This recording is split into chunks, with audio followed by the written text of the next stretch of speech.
Pagsapit ng 12:00, ramdam ko na ang bigat ng bass sa dibdib ko. 18th birthday ko na, at heto ako sa gitna ng club, tawa ng tawa kasama ang mga friends ko. Hawak ko ang pang-apat na bote ng beer, at aminin ko, medyo umiikot na ang paningin ko pero masaya ako. Ang sarap sa pakiramdam ng kalayaan. Habang sumasayaw kami, napansin ko ang isang lalaki sa gilid ng bar. Nakasandal lang siya, parang chill lang habang pinapanood ang crowd. Noong nagtama ang paningin namin, bigla akong kinabahan na ewan. Yung parang may kuryente. Si Toby. Hindi siya nag-alinlangan. Lumapit siya sa amin at nag-alok ng shot. "Happy birthday," sabi niya sabay kindat. Ang boses niya, ang lalim at ang sarap pakinggan sa tenga kahit maingay ang paligid. Nag-shots kami, nagkwentuhan ng kung ano-ano na halos pasigaw na dahil sa lakas ng music. Pero kahit ang gulo ng paligid, sa kanya lang ako nakafocus. Hinila niya ako sa dance floor. Sa sobrang siksikan, wala na kaming choice kundi magdikit. Ang init ng mga kamay niya sa bewang ko, at ako naman napayakap na sa leeg niya. I felt so bold, siguro dahil na rin sa alak, pero mas dahil sa kanya. After a while, naramdaman ko na ang tama ng pinaghalong beer at tequila. "Wait lang, punta lang akong CR, paalam ko sa kanya." Medyo hilong-hilo na ako pagpasok ko sa banyo. Humarap ako sa salamin, tinitingnan ang sarili ko na namumula na ang piski.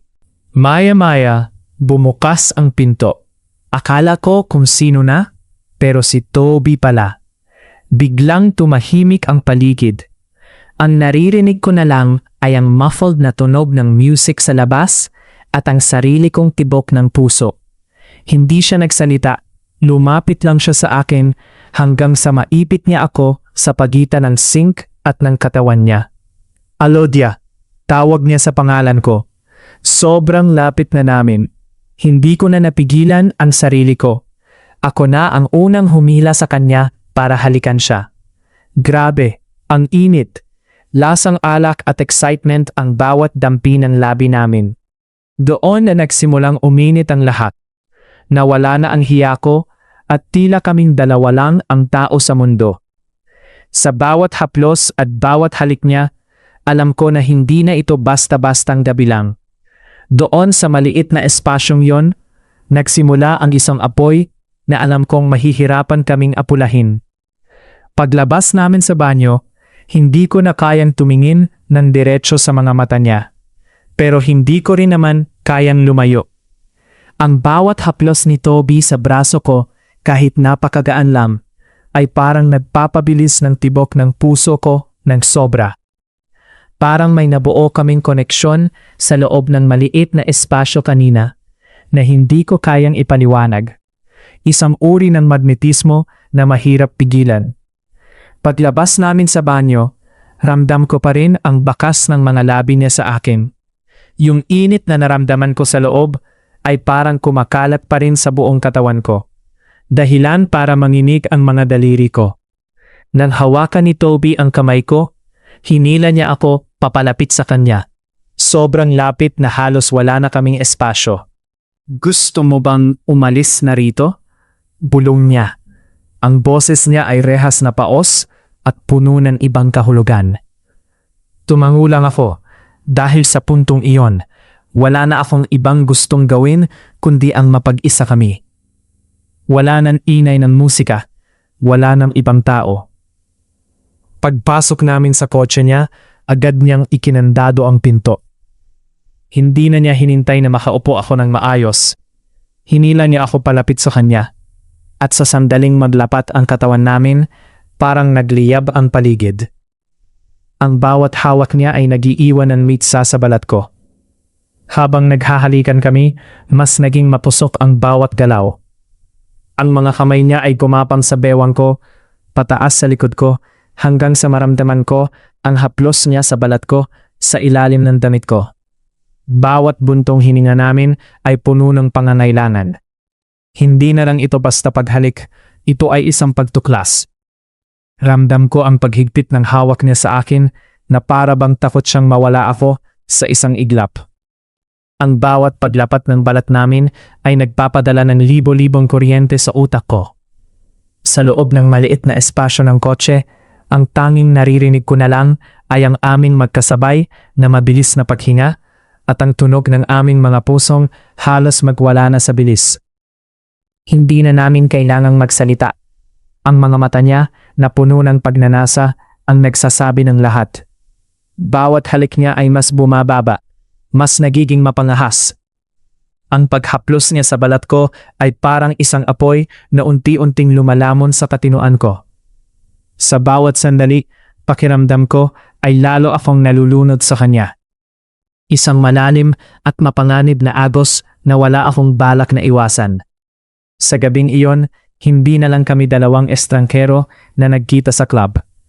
Naging magkatuwang kami sa isang laro ng pagnanasa at pagtuklas, kung saan ang tanging panuntunan ay ang sumunod sa kung ano ang idinidikta ng init ng aming mga katawan. Hindi ko na mabilang kung ilang beses kaming huminto sa paghinga.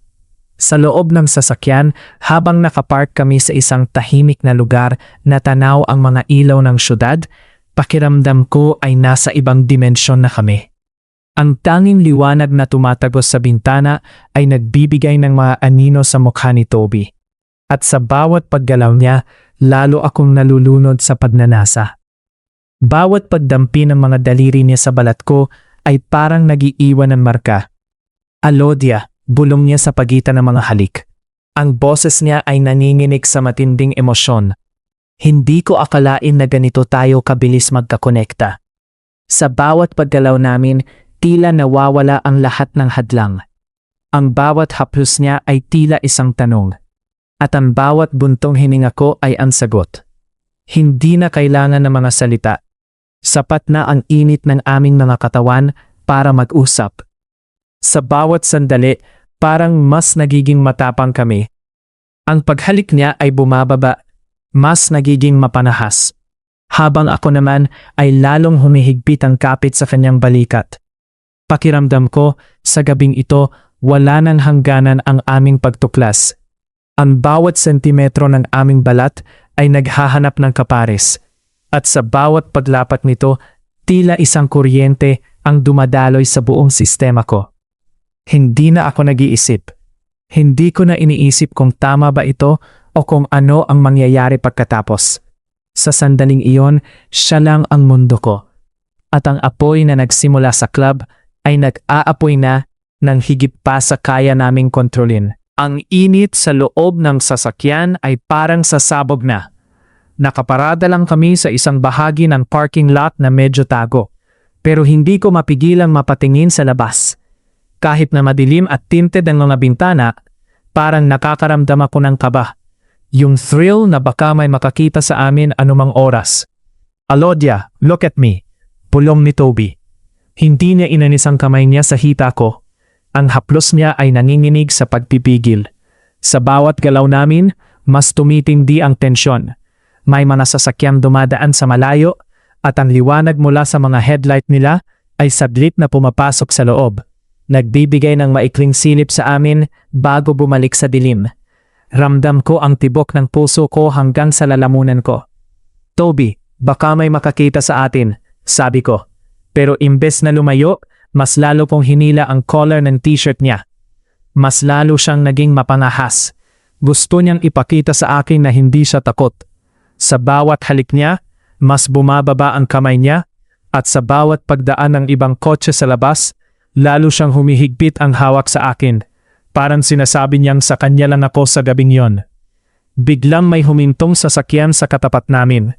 Ang liwanag nito ay tumama mismo sa bintana namin. Napatigil kami. Huminto ang paghinga ko. Sa dilim ng loob ng kotse, nagkatinginan kami ni Toby.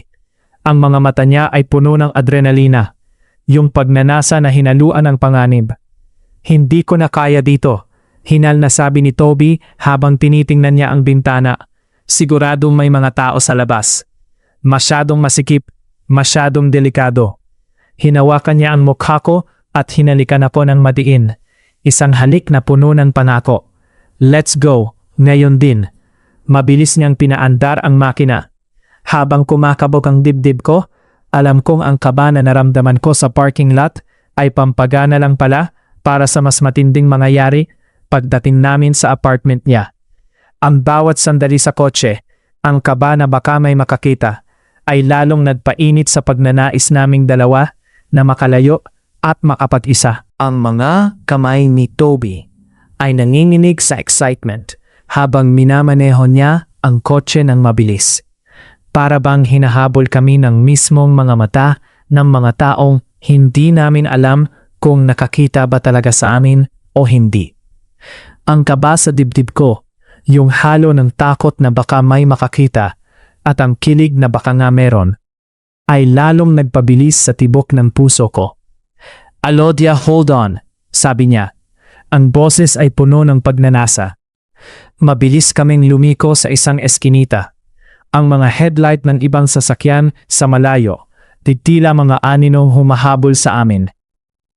Nang makarating kami sa tapat ng apartment niya, hindi na namin hinintay ang elevator. Tinakbo namin ang hagdanan. Ang bawat yabag ng sapatos namin ay umaalingaw sa tahimik na hallway. Habang kinakalikot niya ang lock ng pinto, hindi niya ako binitiwan. Nakasandal ako sa pader. Ang hininga ko ay kapos na kapos. Bawat halik niya ay brutal, puno ng gutom na hindi na namin mapigilan. Nang bumukas ang pinto, hindi na kami nakapaghintay pa na makapasok ng maayos. Pagpasok pa lang, isinandal niya ako sa pinto at sinimulang hubarin ang mga suot ko ng mabilis at padaskol. Ang pagnanasa namin ay parang ligaw na apoy na sumabog sa loob ng kwarto. Hindi na kami nag-usap. Ang katahimikan ng apartment ay napuno ng ingay ng aming mga katawan na naghahanap ng init. Bawat haplos niya ay may diim, at bawat kagat niya sa balat ko ay nagpapaalala na akin siya sa gabing ito. Hindi na kami marunong maghinay-hinay. Ang lahat ng tensyon mula sa club, ang kaba sa loob ng sasakyan, at ang adrenaline na dala ng takot na baka may makakita. Lahat yon ay ibinuhos namin sa bawat paggalaw. Sa bawat sandali, pakiramdam ko ay lalo akong nalalasing. Hindi sa alak, kundi sa presensya niya. Ang mga damit ay nagkalat sa sahig, at ang tanging naririnig sa buong kwarto ay ang aming magdasabay na paghinga na lalong bumibilis. Walang preno, walang hiya, at walang limitasyon. Sa gabing ito, ang panganib ang naging mitsa ng pagnanasa. Sa bawat paglapat ng balat namin, wala nang ibang mahalaga kundi ang maramdaman ng isa't isa sa pinakamatinding paraan na posible. Ito ang klaseng gabi na alam mong mag-iiwan ng marka. Isang ligaw at matinding alaala na hindi namin kailanman malilimutan.